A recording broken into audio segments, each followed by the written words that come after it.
All right. Good almost afternoon. Hello there, everybody. Welcome, welcome.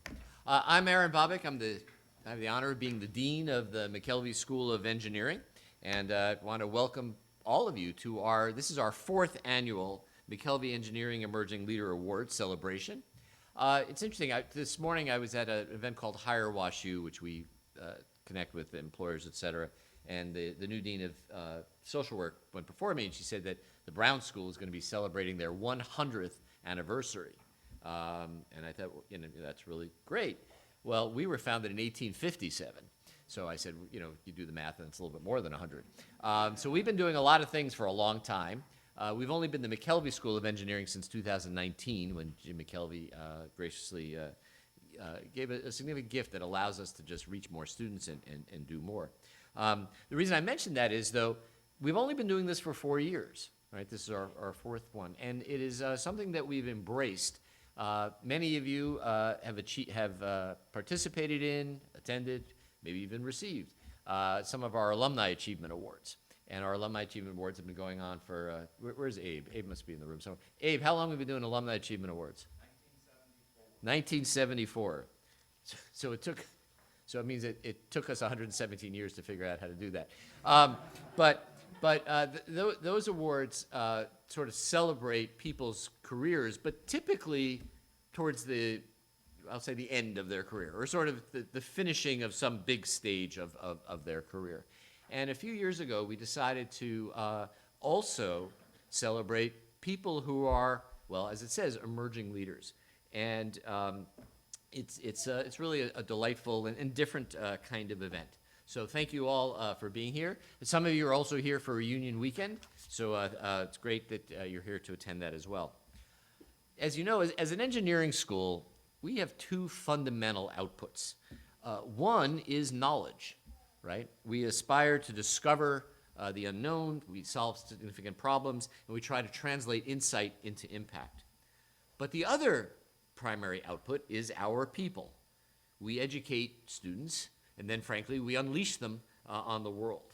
And they, in turn, serve society and contribute to solving some of the greatest global challenges of this century. And so today's honorees are really a tremendous example of that vision.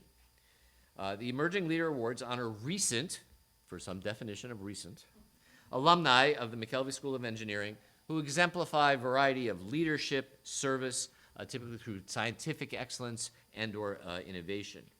And the award highlights really the positive impact alumni can make on their local community, the country, and indeed the world. This year's honorees have achieved great success by applying the skills they learned in engineering. Some of them have applied actual engineering.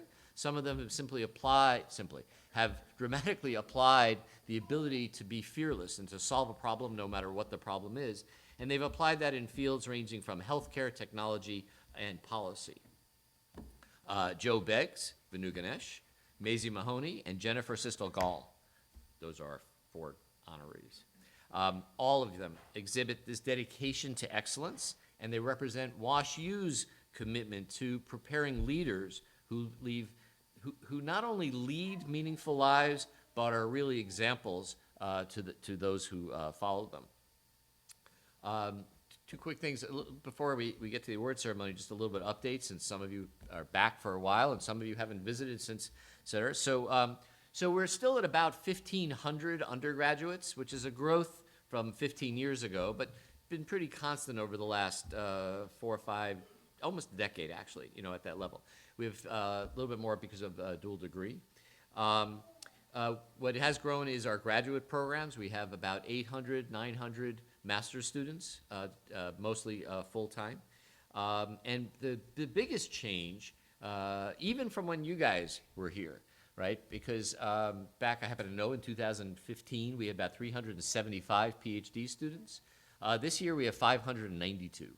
And we just learned 160 new PhD students are coming next year, okay? And if you figure that it takes about 5 years for a student to get their degree, right, that would get to almost 800 if you were, So we want to probably be at a steady state of somewhere around 120 to 150, so we've eclipsed that. And that really sort of reflects the growth of the research component of what we do here. Last year, for the first time, we approached $60 million in research funding. We're going to far surpass that this year, and it really is a great growth. If you happen to have come through Whitaker Hall, you would have seen there's an event going on today. It's the Synthetic Biology Manufacturing of Advanced Research Materials, Advanced Manufacturing Research Center. The acronym is SMARC. Now, when I was a kid, my favorite TV show was Get Smart, and I'm pretty sure SMARC was like the evil empire, but this is what they picked. It's an example of, it's a big NSF center. We are waiting to hear about an engineering research center. These are in the bioeconomy, circular economy area. And this is a big growth area for the school, and you'll hear more about this connecting with the university and the center and the environment. Another growth area that is related to what many of you also think about is we've helped create a new department over in Art Sci of statistics and data science. And that's designed as a partnering between us in computing and them. And one of the reasons is there are a whole bunch of folks who want to do data science, and I really want to support that, and I really want them not majoring in computer science, right? Because we have this challenge right now, and we have some computer science faculty who can show you the scars on their back. We're at 1,500 undergraduates, 750 are computer science majors.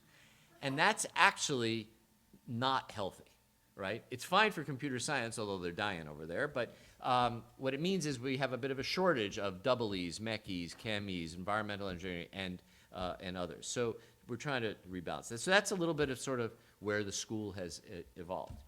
So enough with that. Let's begin our awards ceremony. One thing in common of all of our awardees is that they work to innovate and really collaborate in a variety of multidisciplinary environments. Besides their professional life, they've also invested in opportunities to strengthen their personal and civic engagements. And these abilities to gain sort of deeper understandings of environments, really help them build strong networks. All of our honorees today are, from our perspective, really aspirational and energetic in how they approach their careers, but still centered on the core values that connect you to WashU and what WashU education means. I do want to I know we have some people out there on the Zoom world, and maybe here as well. I want to take the opportunity to recognize our past emerging leader honorees. And we hope you've stayed connected as deeply as possible. We hope that the new honorees do you proud. And we really aim to produce people who make a difference, and all of you are examples of that. All right, so let's move forward. Our first honoree, Joe Beggs, began making his impact in the healthcare industry while still an undergraduate in McKelvey, co-founding startups focused on tissue engineering and IV monitoring, and doing so he secured funding from WashU and St. Louis sources, including the Scandalous Venture Competition, which I hope some of you went to last night. It was a great event.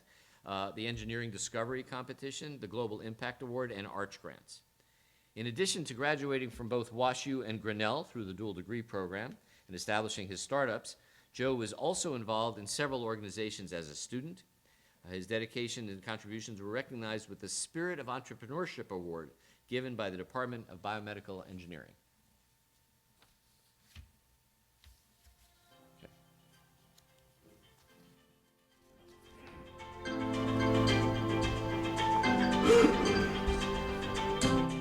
I'd had this yearning to do things that were going to translate and make the world a better place at scale. And I thought the best place in the world to do that was Washington University, with all of its resources available to its students. At Washington University, I majored in biomedical engineering. I was very fascinated with brain-computer interfaces. I also got to take classes in tissue engineering, learning how to regrow the human body. I thought that was the coolest thing ever. As a student at WashU, I was involved in Sling Health and the Center for Innovation in Neuroscience and Technology. And that gave me the opportunity to become a biotech entrepreneur.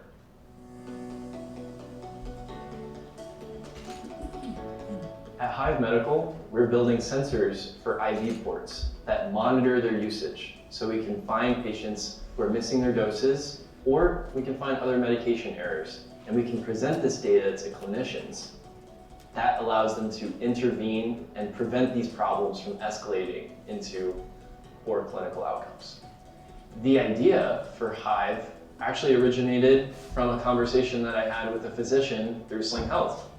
He came to Problem Day and he told me that he had a problem with his patients coming to their follow-up appointments sicker than when he first saw them. So we worked together, drew up a napkin sketch idea, and that then became a prototype, which was then patented and tested on patients in a clinical trial at WashU. Early support for Hive came from Washington University itself. We won the Scandalaris Venture Competition, the Global Impact Award, and the Engineering Discovery Competition at the university. So this gave us the seed funding that we needed to build prototypes and file our intellectual property and to incorporate as a company, which then opened up the door to investment from strategic partners such as Baxter International and Endeavor Health, which is a hospital system in Chicago. As a recipient of the McKelvey Engineering Emerging Leader Award, I feel very grateful for this opportunity. My advice for a McKelvey engineering student, first week on campus, is to be confident, take advantage of all the resources that are available to you, because there are a lot. And heck, start a company if you want to. I'd love to thank several people for helping me get to this place. Number one is my mom. My mom is my biggest inspiration. She's loved me through everything. She helps me stay humble. So I love you, Mom. And of course, Dad. I'd also like to say thank you to my scholarship sponsor, Randy and Crystal Bateman. They are entirely the reason why I was able to attend university debt-free. Where I come from, that's a big deal. So thank you very much.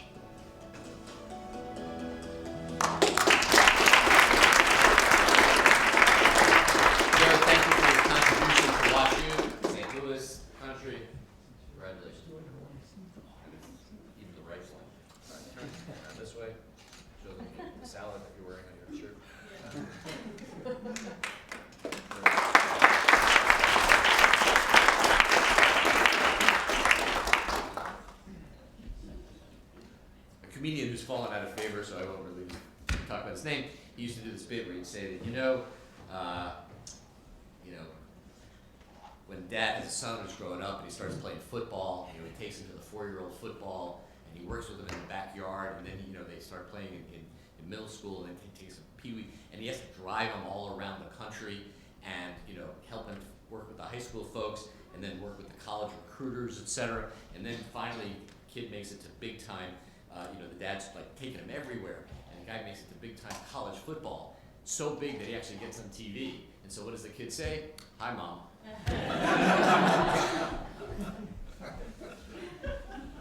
Not my bit, that was somebody else.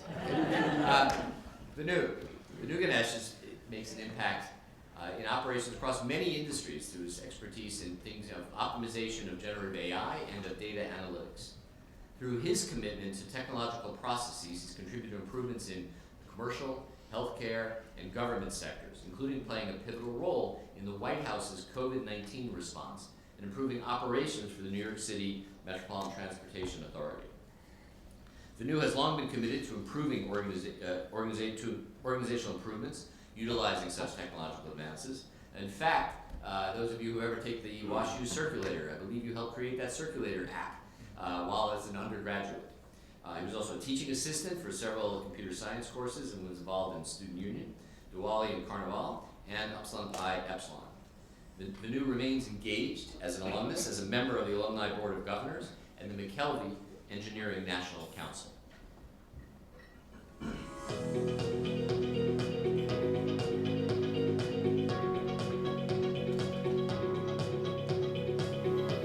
I actually applied to WashU as a biomedical engineer. I ended up meeting Frank Yin, who at the time was the chair of WashU's biomedical engineering department. He told me a lot about the innovation done at WashU and the role of computing in the future of medicine and in the future of just technology as a whole. And I realized if I really wanted to work on solving humanity's biggest problems, I needed to be at that intersection, chose to come to WashU.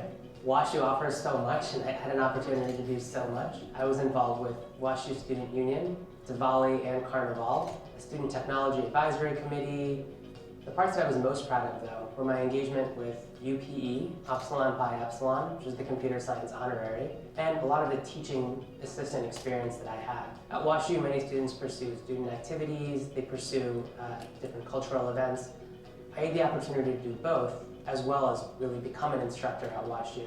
After graduating, I joined Palantir Technologies. I was initially part of the team that built Palantir's horizontally scalable structured data tool. We kind of built the product in isolation. My manager at the time said, Manu, why don't you forward deploy and see if you can get this working and extended in the field. Ended up switching sides to the forward deployed engineer team, opening a bunch of offices all over the world for Palantir, and really getting this product working in a first-class way. So now I'm working on a company called Efficiently Technologies. The goal of the company is to help digitization of the modern enterprise with technologies like a data platform and generative AI. The focus has really been using these technologies as enablers to unlock an enterprise digitization effort. I'm building a methodology for people to actually interact with the train systems of the city in a completely novel way. People will be able to chat with these systems and ask questions like, when is my train coming? To even what car should I get into? So this idea of interacting with these fundamental institutions in a totally novel way, almost as though they're human, is pretty powerful. I'm really thrilled to be recognized as an emerging leader. It's humbling, gratifying, but it's also a stark reminder of the fact that I'm still emerging and that my career has a long trajectory ahead of it. And all of the people, the places, and the community that have been able to help me get to where I am today will be even more critical and even more important moving forward. Also gives me the opportunity to really understand where other people who have stood in my shoes have started. They have been incredible leaders who've made such a positive impact on WashU, St. Louis area, US, and the world as a whole, who had the opportunity to start where I am. So it's also a stark reminder of the fact that expectations are high.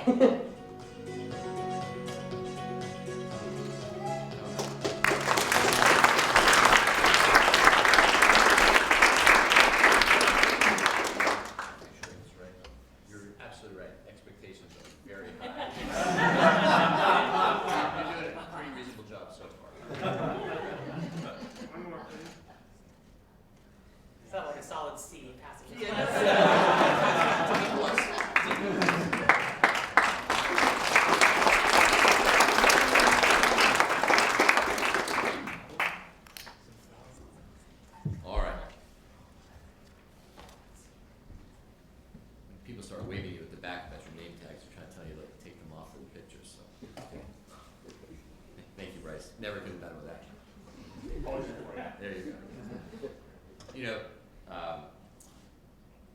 these are great events, and it's just so important for us to remember that this is our family.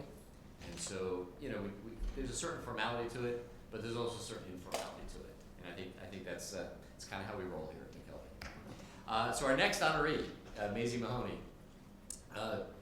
is passionate about applying her data management expertise and talents to enhance the efficiencies in the field of health technology.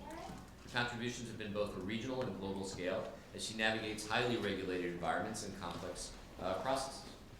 As a student, Maisie led her peers as president of the BMES student chapter, Biomedical Engineering Society, and a captain of the varsity track team. She was also part of the Bailey Brain Mechanics Biomechanics Lab, which I'm going to guess has something to do with Phil Bailey, and co-founded the Bear Cubs running team, which is a really remarkable group. It's an organization which is now in its 9th year, focused on inclusion, family support, and the improved health of children on the autism spectrum.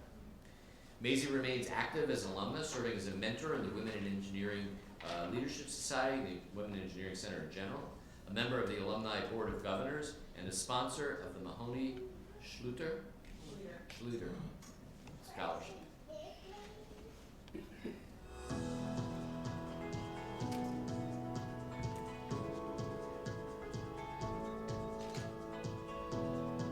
My mom convinced me to go to WashU because her dad had gone to WashU. And I walked on the campus and it immediately felt comfortable. Honestly, it was one of the few universities I worked at that had a biomedical engineering program. I chose biomedical engineering because I had always had a fascination with science and math and physics, but also as an athlete, the human body is one of the most interesting things in the world, both because it's what we live in every day, but also because when you think about all of the engineering disciplines, they all exist within the body. WashU had the ability to kind of combine all of the aspects of engineering that I found interesting with the fact that I was fascinated with how the human body functioned and how I used it every day. My inspiration for co-founding the Bear Cubs running team really came from my coach and from one of my teammates. My coach pointed out that we didn't really have any specific outlet for these student athletes to volunteer. And so I opened up the question to the track team and I said, if anyone has any ideas on what we could do, let me know. And Annie Margraf said that when she was in high school, she started a running program where she partnered with the local autistic community. What's a program that we can build that would really benefit this community? A lot of my job was, how do I make this program last for a long time? And I believe it's still running at WashU, so it's cool to watch something that I helped start continue on. I went to one career fair at WashU, and an alumni of WashU, James Kugler, was recruiting at that and had a small conversation that then led to an internship at Sigma Aldrich. I started my journey kind of as a data science intern and in data and analytics. When Sigma Aldrich was acquired, James moved to Germany and built out this massive data science organization and digital organization, which then is how I ended up in Germany myself. And then was able to work in kind of a thought leadership platform. Last summer, I made a jump to a Series A startup called Lab Viva, which is where I am today. And my role here is pretty similar in the sense of how do I help build this to last. Being a female engineer and frankly being a female in tech, there have been times throughout my career where I'm the only female or I'm the first female. I think a lot of people ask, like, am I in here because I check a box? More and more, you just have to get a lot more comfortable with saying, it does not matter, and I'm comfortable with what I bring to the table. My scholarships at WashU meant a lot to me. As a student that didn't necessarily have access to pay for school outright, that made it a lot less daunting and also a lot more inviting. It made me feel like the school wanted me there. I joined the Alumni Board of Governors as an associate member. The level of dialogue, the level of engagement and excitement that these people had for their university, it reignited, if not continued, my love for the university. It means a lot to be recognized as an emerging leader. I think I would just like to be someone that the McKelvey School of Engineering is really happy to share. And it probably means that I am one of many representatives of what can happen after attending the school.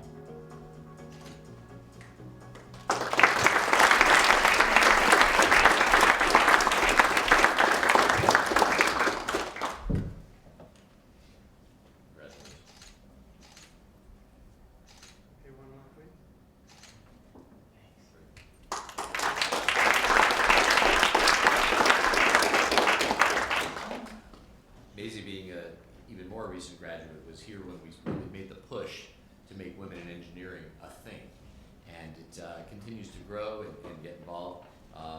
We've been at kind of steady state of approximately 40% of our incoming class identify as women.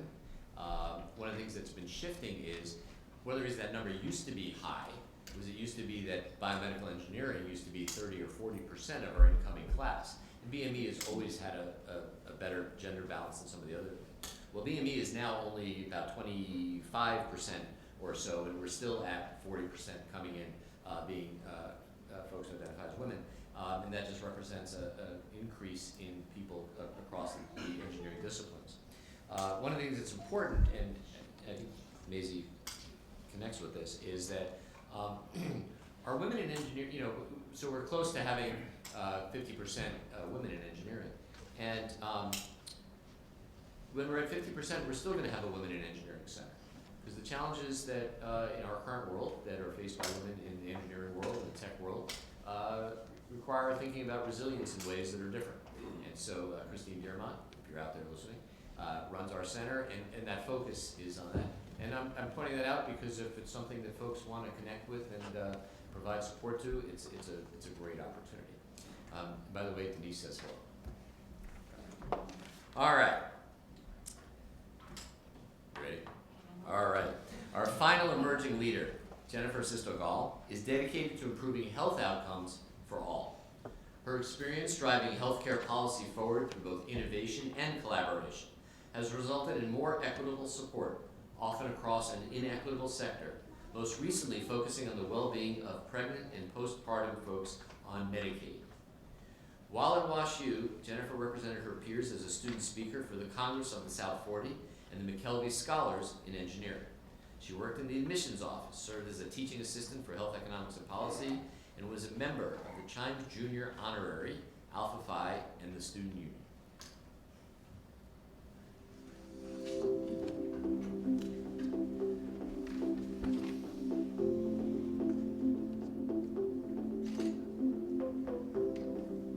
When I was looking at undergraduate programs to attend, I went on a few campus tours, and when I went to WashU's campus, frankly, the first thing was it just blew me away with how beautiful it was. But it was really the academic rigor that sold it for me. Being someone who was really passionate about science and math and understanding how that could be incorporated into my career, WashU just made a ton of sense. For the last 15 years, I've worked at the intersection of healthcare strategy, innovation, and policy.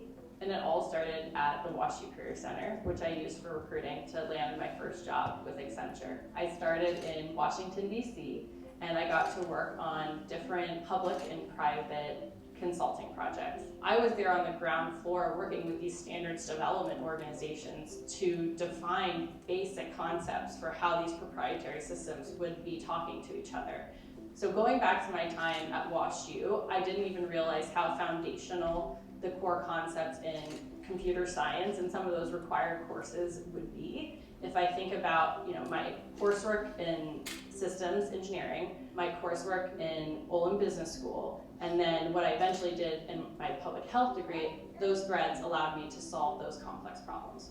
In my first year at Lyft, I got to go to 14 state houses to advocate to bring rideshare as a cost-effective transportation benefit in Medicaid, and it was a really exciting opportunity for me. So when I came on to TWIL, I was brought on to build a function that would understand where are there unmet maternal mental health needs that can be supported by digital health tools. The TWIL has a clinically validated solution that looks at how can engaging digital health technology support someone's journey in reducing symptoms of anxiety and depression, which are extremely linked to other health conditions and poor health outcomes. My job was to figure out how to take that solution and grow it and expand it in other states and with other health plans. When I think about the impact that I'd like to have on McKelvey engineering in the future, it's how do I make sure other students are given those same resources to attend this world-class institution that produces amazing leaders. I also would like to continue my involvement with the school because of how important the scholarship program was to me. When I got the call from Dean Bobick that I was selected for the Emerging Leader Award, it made me so proud. Because when I look at the cohort of other emerging leaders, and including those in years past, it's an exciting and refreshing opportunity to look at what you have accomplished in your career and what you hope to do in the future. I'm thrilled to have this honor. I'm thrilled to get to come back to WashU and be a part of this opportunity and program and hopefully continue it in the future for others.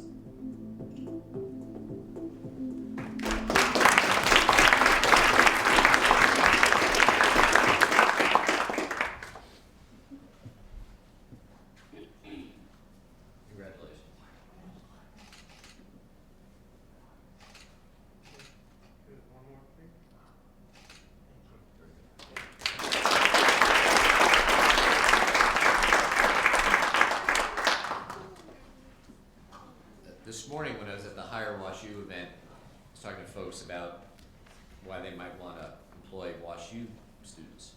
And I told them, many folks know that I spent 16 years at Georgia Tech before I came here. And parents will, especially prospective parents, will ask me, should my kid go to WashU or should they go to Georgia Tech to do engineering?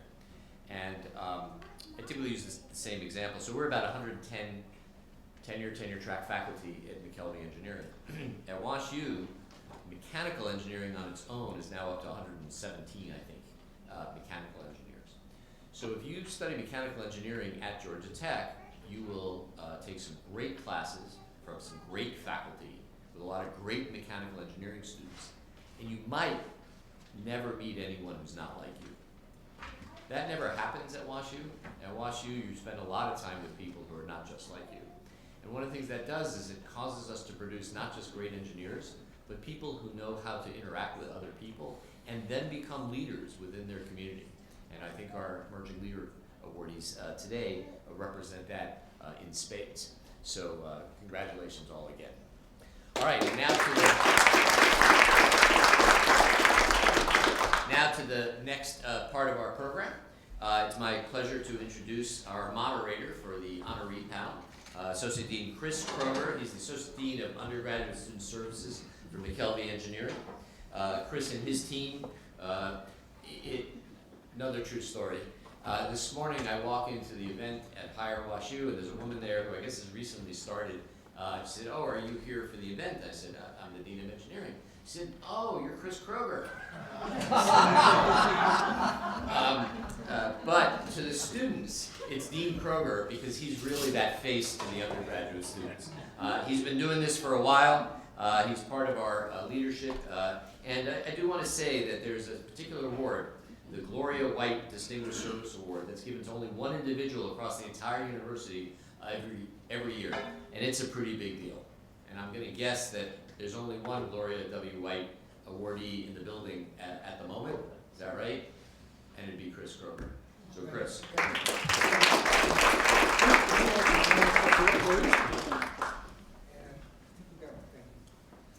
You know, I feel sorry for people who work at WashU who don't get to work with students. There's a lot of IT people and accounting people and other people, HR people, who never have a chance to interact with students. And they are the lifeblood. And when I saw the list of the award winners this year, I remembered all four of you when you were here.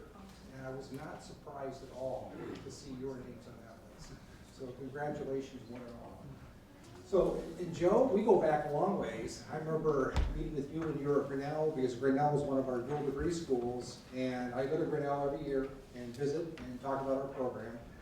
Saw you there every year, and you came for J-Term. We have a nickname for you in our office. You remember what that nickname is? What is it? Smiling Joe. Smiling Joe. You can see in the pictures of Joe, he is always smiling.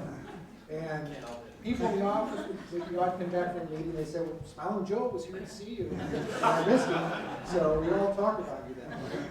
And you know, I feel like our connection that we've had has really been a really special one. Since I think around 2014 when we were at Grinnell. I completely agree. I mean, I visited as a friend, I don't know, gosh. Gabe's actually here. He's my friend, and we were high school friends and co-founders of our startup. And we visited, I think, sophomore year or something, maybe junior year of high school. And then Chris comes to Grinnell and remembers me and my parents from a visit with like hundreds of other students. So I was like, yeah, WashU's a special place if the staff remember people like that. Thank you. Yeah, well, you're hard to forget with that smile. So, Good or bad? that's a good thing. No, that's a very good thing. So, you know, research has shown that resilience is more important than intelligence when predicting long-term life success. And I know that you've had a lot of resilience in your life in different things, in different areas. You've demonstrated it. How did the WashU Grinnell experience help you further develop resilience and lead you through uncertainty in your life? So I think in general, academic rigor is, I mean, the professors throw stuff at you all the time, right? And you're supposed to take all these very tough classes and then juggle extracurriculars on top of that. So in general, I think it's a combination of being able to balance so many things. But then when you feel like you're stretched so thin, and then something comes out of the blue that you weren't expecting, it can really test your limits. But I think that as you go through your education, the more that the more that you can tell yourself, like, I've dealt with uncertainty before, and I can handle whatever's coming at me next, I think it gives you confidence for your future, and just being able to take on something as daunting as starting a company or 2 or 3. So, yeah. There's never any uncertainty there. Never. Yeah, I've had it all figured out ever since the beginning. I knew exactly how this was going to turn out. Second question, we are celebrating our 50th year for our dual degree engineering program. We're really proud of this program, and you've been a part of that program. So, in fact, you're speaking at our reception later, our reunion event. What advice would you give to an incoming dual degree student? I would say make friends with the other dual degrees, because it was one of the coolest groups of people that I've ever been a part of. And let's see, Jake. Yeah, Jake's here. He's my roommate. So, okay, some background. Whenever you're at a liberal arts college like Grinnell, you can choose to go to WashU, Columbia, Caltech. There's like several schools that do this dual degree program. And so I needed to decide which one to go to. And I remember, like, WashU, you made it a point of saying that there's this community of other students. You live together. There's WUDAs, there's these dual degree advisors. There's a whole bunch of stuff that made it a community. And so I chose Jake as my roommate just based on his bio. I was like agonizing over him, like, this is my chance to like pick the person I'm gonna spend the most time with on campus. And I thought about it for like days, weeks, I don't know. And so I picked him, and then we move in together, and he had basically, like, I think I was the only person that asked him, and he was like, sure.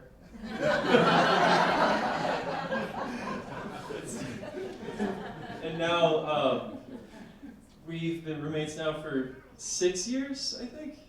So we've literally, I think in 2021 we got into this accelerator in Chicago, and he just moved with me because I had hired him to join our startup.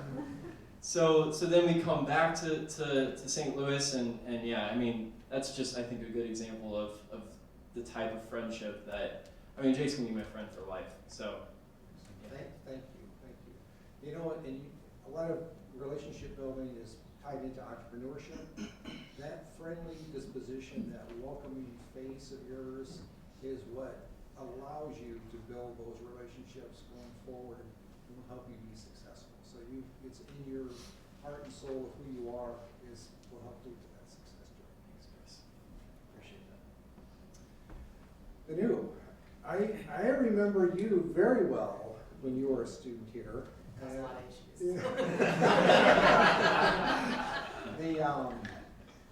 It was interesting because in our admissions talks, we proudly say we only have faculty who teach our courses. We don't even have graduate students teach our courses. When you were an undergraduate, they had you teaching a computer science course.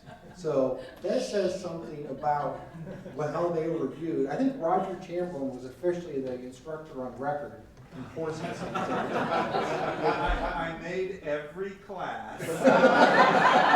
Didn't miss one. But he gave the lecture. But you were the last one they'd done that to, I've noticed, so I'm not sure.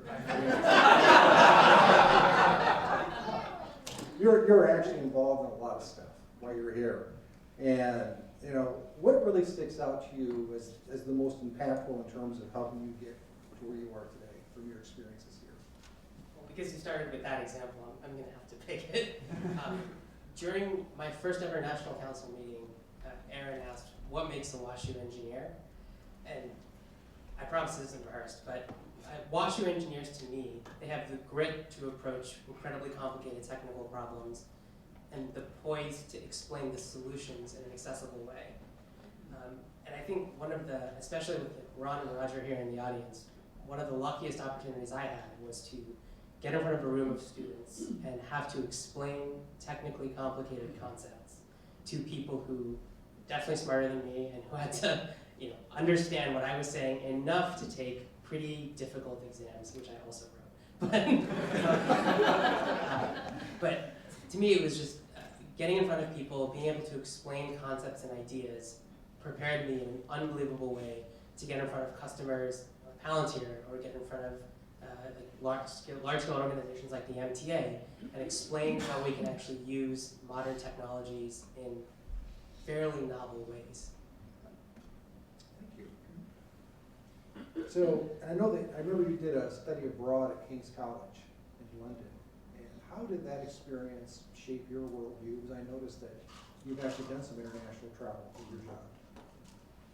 I think one of the most important things my dad says all the time is the world's actually pretty small. Globalization is already happening. You can look at the new classes in WashU or even the industry as a whole. Now, London is not very different from the US, but the power of a place like London is that there were so many international students, international perspectives, and just a fundamental amount of diversity that I experienced there, which empowered me as someone who grew up in DC, school in St. Louis, to just get exposed to this whole new methodology of problem solving and of perspectives. I think what King's brought is I actually studied philosophy and computer science, and being able to understand how concepts that we see in the natural world can be translated to even examples we talk about in computer science was powerful. I think the other big and exciting part of this was I knew I had a community and a home to come back to. I have a lot of friends who, especially now, who just went abroad for their entire educational experience, and all the power to them for that experience, but being able to come home to a community and a family at WashU was also really exciting. I do have to say also, my thank yous were cut out, so I definitely want to say thank you to my parents and my family and everyone else, and especially the advancement team as well was able to get me back into WashU. I don't know if I only have 2 questions, but if I do, I'm going to bring it up. You've got a fearlessness about you that we have seen from the moment you came to campus. Your willingness to jump in, you're not afraid. And having that fearlessness allows you to do things that other people aren't willing or able to do. And that's one of the reasons that you were here today, is that fearlessness keeps pushing you forward. So well done. Maisie, I love the engineering athletes because they are willing to pick themselves up when things don't go well on the field. So many students, if they've never had struggles, if they've never had to struggle to get here, they're going to struggle here, and they don't know how to cope with that. Athletes are good time managers. They're resilient. They're not afraid to ask for help from a coach, and you're a team player. So as you think back to your experience as a team captain here in the track team, how did that experience help shape who you are today? Yeah, actually my coach is here, back there, my staff. But there are a few things that I think I've really taken into my life after being a student athlete here. One of them, and you just touched on it, was I've gotten really comfortable with sitting with my limitations and constantly trying to see if they can go further.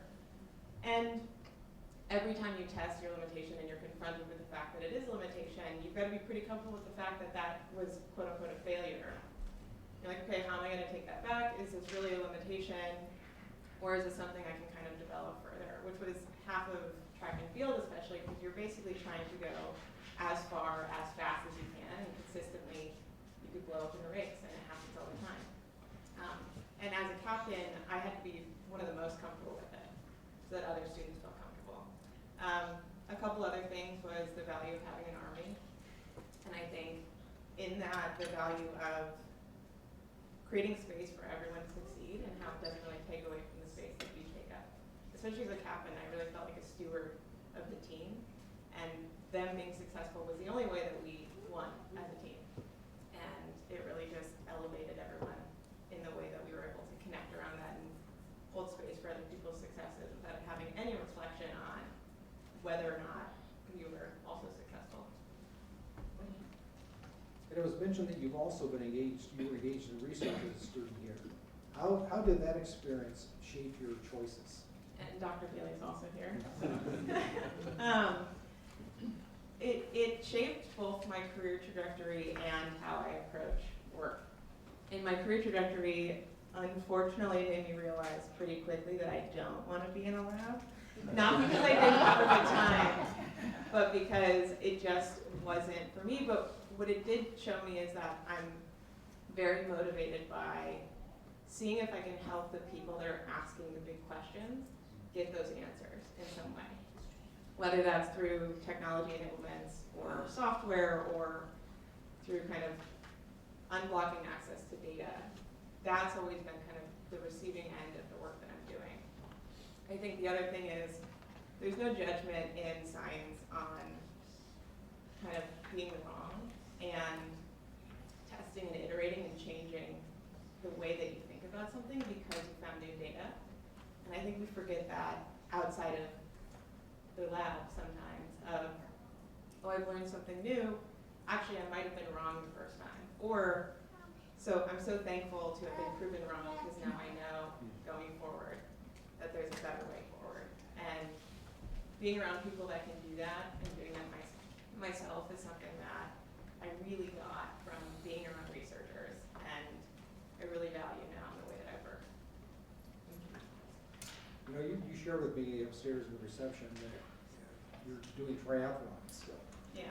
And I think that is so impressive. I mean, that's an indication of your desire and commitment to continuous improvement, to push yourself. When you do that personally like that, you're also pushing yourself. That stretches out in professional ways that allows you to continue to expand and grow in those areas. Yeah, and 3 events is a lot less than 7. So in some ways, it's actually a lot nicer than what I was doing. It sounds pretty impressive to me. So, thank you.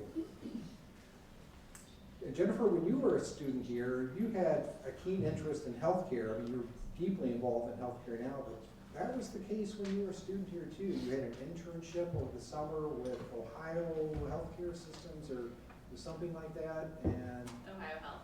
Ohio Health. Columbus's version of BJC Ah, Healthcare. interesting. Thank you. And you also got a second major in Olin in healthcare management. So in a lot of places, engineers don't really have the ability to get second majors outside of engineering like we offer here. How did having that experience, being able to get a second major, help you professionally?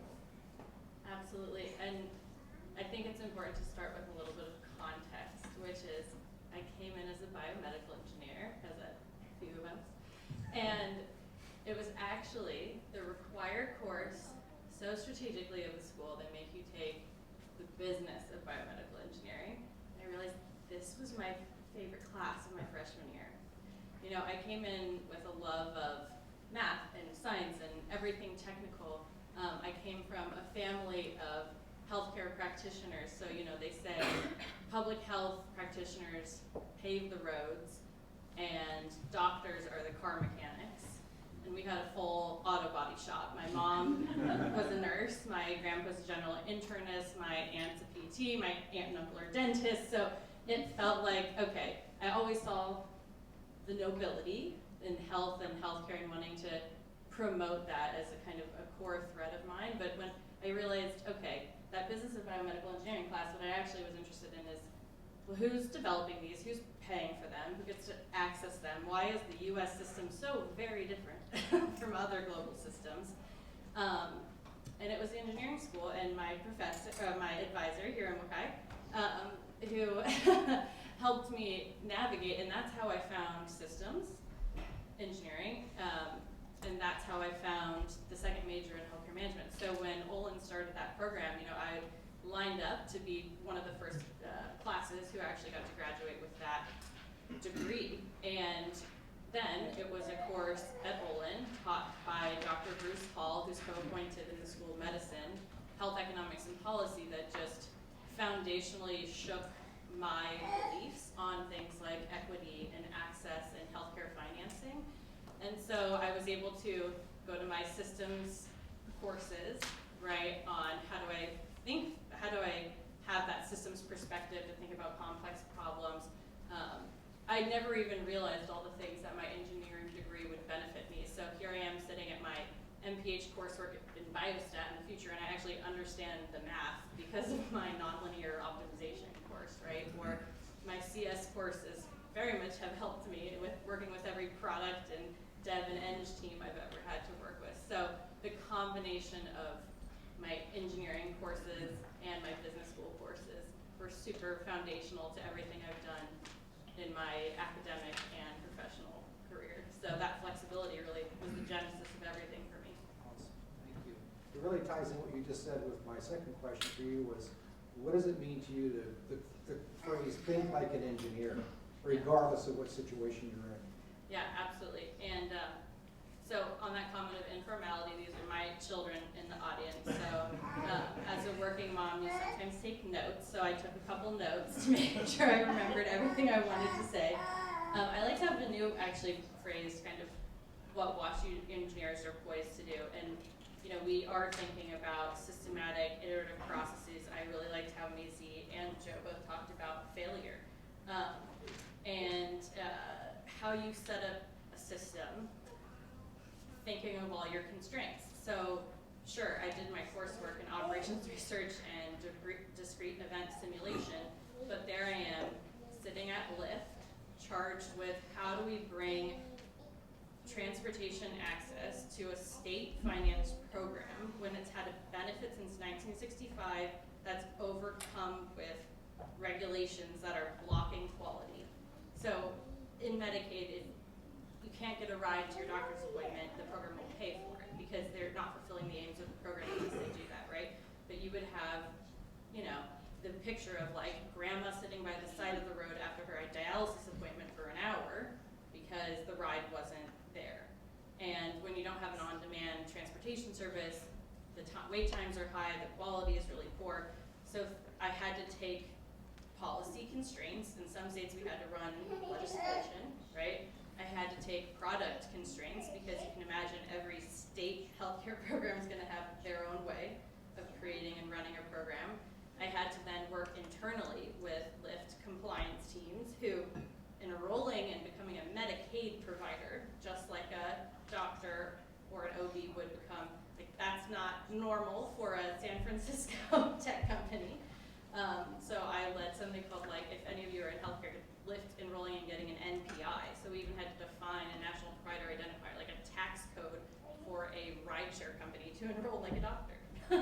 So we had to go through those steps to actually create the fundamental infrastructure. And so it was orchestrating all of those pieces and components. And then how did I think like an engineer? Every part of that was, right? I had to, I think engineers are really good at understanding the scaffolding and the subsystems that influence the problem you're thinking about, and I had to really decompose that because then you also have your commercial team and your sales team, and what does it mean for the folks we're actually contracted with, and how do we play that with the policy innovation and the product innovation and what we're doing on the sales side. So it was a very fun problem, and I've gotten to build that at a few companies after that. So yeah, I think thinking like an engineer has supported me in my consulting work, which I'm running back to now, and at big startups and large public companies. I also want to say my thank you. So thank you so much to my family.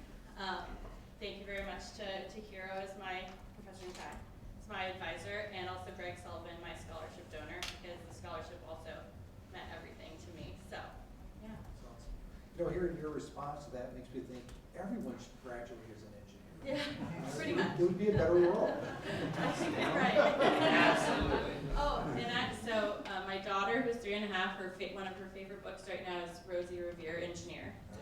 Those weren't around when I was a kid, but one of the things that Rosie learns is that her big flops, always teach her what she has to do next. And so it's so fun for me to get to start to bring those lessons in early about how your great first flop is really your first big learning. Awesome. Thank you. And one final question for each of you is, as an emerging leader, what does it mean to you to receive this award? And what do you hope your legacy will be at WashU? You know, starting companies is harder than I think you realize whenever you set out doing it. And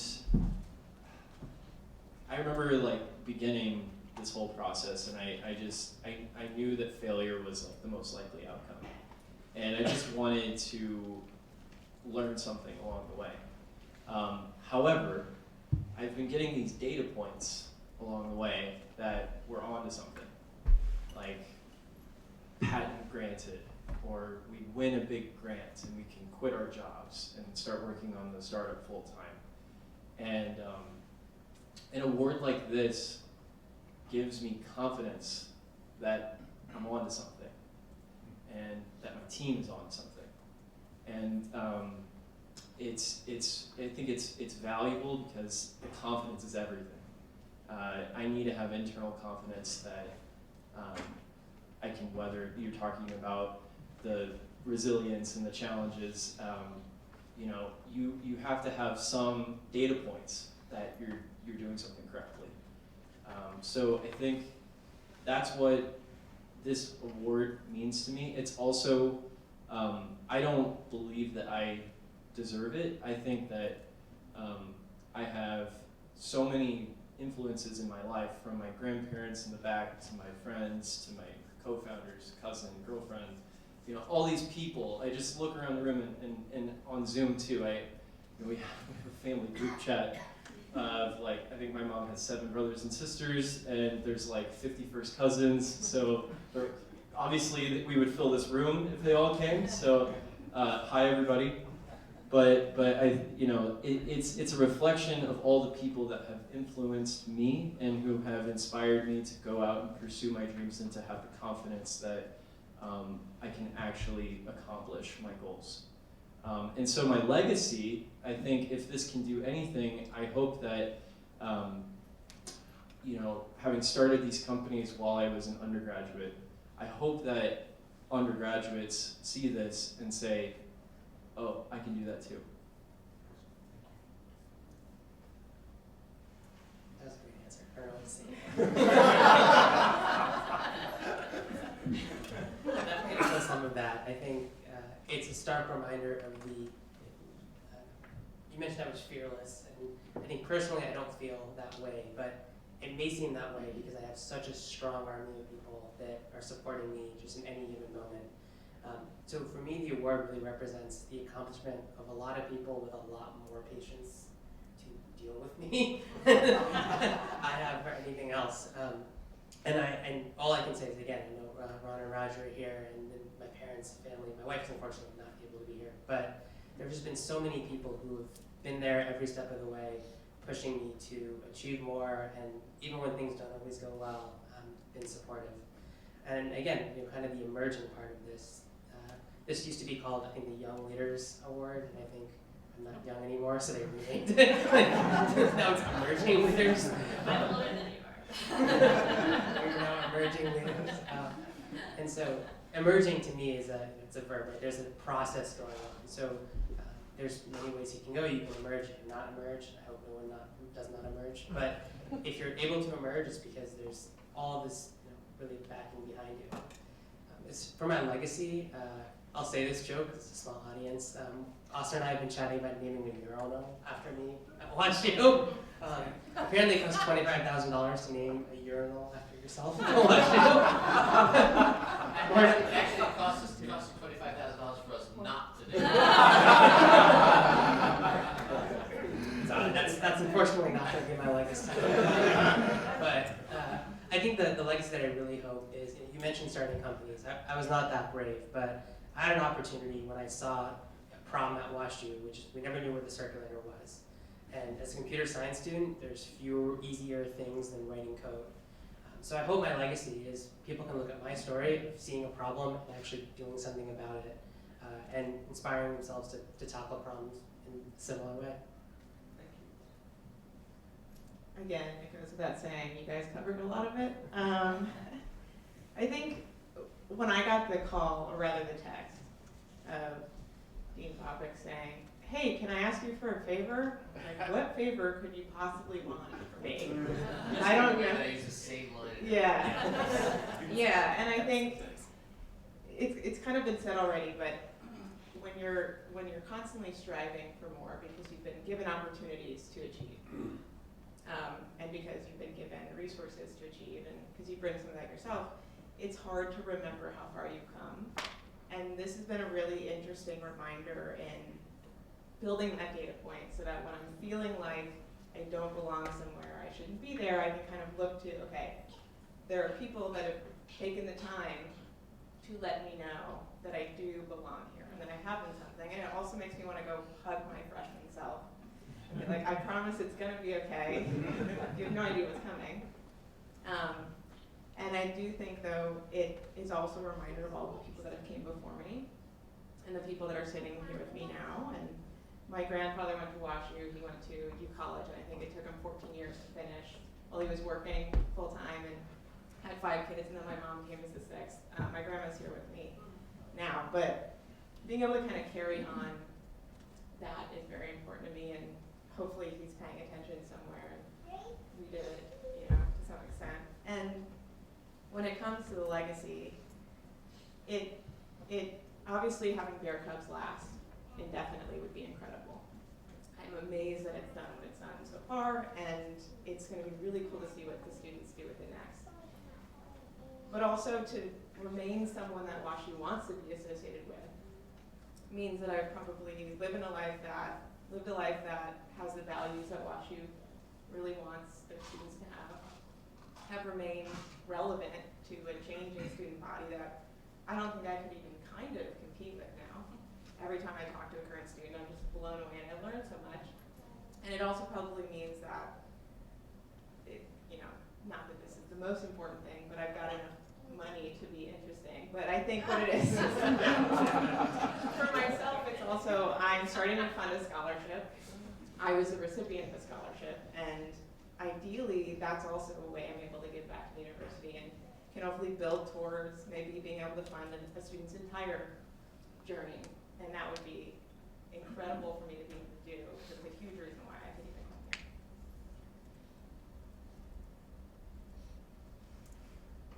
We've come to the end. Thank you for the time on this panel, and it's been amazing to hear all of your thoughts, and I just love learning about each of you today. So for me, in terms of legacy and impact, individual mentorship, especially through the Women in Engineering, I get connected every once in a while to someone who is interested in the company I worked at or pursuing public health, because engineering plus public health isn't always the most, they're actually very similar, I believe, because they're very interdisciplinary and rely on different kind of subsets of expertise. But so I absolutely will continue to mentor, and I want to continue to do that. As many as hit me up on that WashU CNX messaging, I always make sure to reply and engage. And I've just had I'm a few years further out from undergrad, but when I speak with these undergrads, it is just brightens my day, and it's so energizing. And they always walk away with, "Wow, that was really interesting." But part of I love when you're talking about emerging and kind of the definition of emerging, and I was thinking about that, and I'm like, I think I always want to be emerging. Like, I don't ever have once to arrived because that means I'm always learning, I'm always evolving, I'm always growing. And you think about the troughs and the peaks, and sometimes people remember you for the peaks, but the troughs are really what make you. I have to thank my husband, he's been there with me through a lot of the troughs, and then when you get to those peaks, it's worth it, right? It's the distance you've grown instead of just those the samples of the height you're at the peaks. So mentorship is really important to me, and I want to continue to do that for as long as I can. Health impact is something I want to measurably make a difference on in my life, in my career, and that's really what my driving force is. So I'm really excited to hear. I learned from Abe, who I've met in every city I've lived and worked in. He always finds me, so I have to call out Abe for being fantastic. St. Louis, DC, Bay Area, now Ohio. I heard WashU is starting a fully accredited school of public health. So I am super pumped and jazzed, and I would love to stay connected to that and amplify the impact by hopefully being able to give back to both the engineering and the future school of public health student body. And then sustaining scholarship opportunities. my mom was a nurse, my dad worked for the state of Ohio, which also probably impacted my career trajectory for many years. And we worked together to finance my education, but really Greg's generosity in the school and working with the school on financing my education is what brought me here. We had 3 siblings in college at the same time. My brother took 6 years, so my sister was at Georgetown, so it wasn't cheap. So it meant a lot, and I was just so I hope to do that. And then also, as you hear the squeaking going on in the audience, and I mentioned, like, for me, I love that to hear you started Bear Cubs, because it's not only about the WashU student population, but it is the greater impact and the impact you make on children and families, and modeling what the opportunities are, especially for young women, is something that I always want to make sure is part of my legacy and impact. So thank you for the opportunity to come back to campus and get to see all these wonderful people. Thank you. Thank each one of you. Fascinating stories. Joe, you and everyone else absolutely deserves this Emerging Leader Award. You are shining examples of what we aspire every single one of our students to be like. We couldn't have picked a better group this year. Congratulations.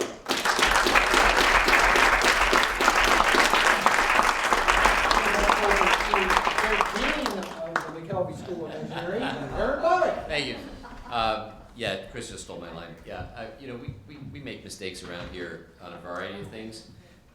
We never screw this up. So all of you are truly deserving.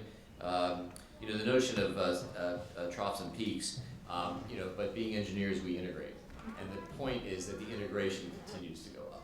And so, when you say you want to be continually merging, I think what we'd say, part of what that means is that you continue through that cycle of peaks and troughs, but you keep getting at a higher level. Yes, Manu, there is a set of expectations here. And the set of expectations is really, if I say what we really expect of you, you've already launched is, continuing to connect with the university in a way that matters. And each of you will find the mechanism and the approach through which that is. People connect through time, talent, treasure, all sorts of different ways. But it's through the people who understand who we are that we keep moving forward. So I want to congratulate all our honorees again. I want to thank all of you for attending. It's always a really great event. Where's Claire? I want to thank Claire, and who has worked tirelessly and always writes all these great notes for me, and for helping put it all together. After probably a few photos here, but I'll ask everybody to head back out up to the upstairs in Broward for a reception, and enjoy the rest of the day. Thank you very much.